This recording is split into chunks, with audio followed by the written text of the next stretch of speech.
Cutter option.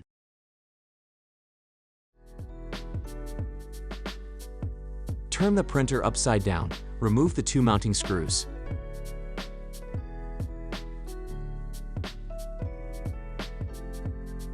Slide the bezel up and away from the front of the printer.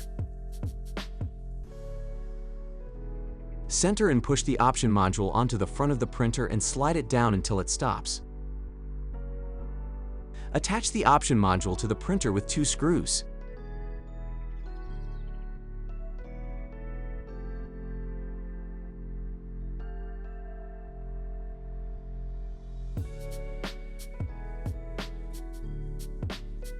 Open the printer.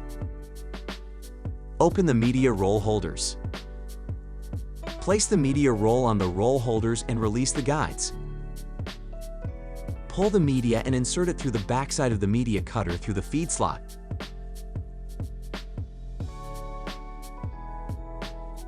Pull the media so that it extends out of the front of the printer. Push the media under both of the media guides. Close the printer.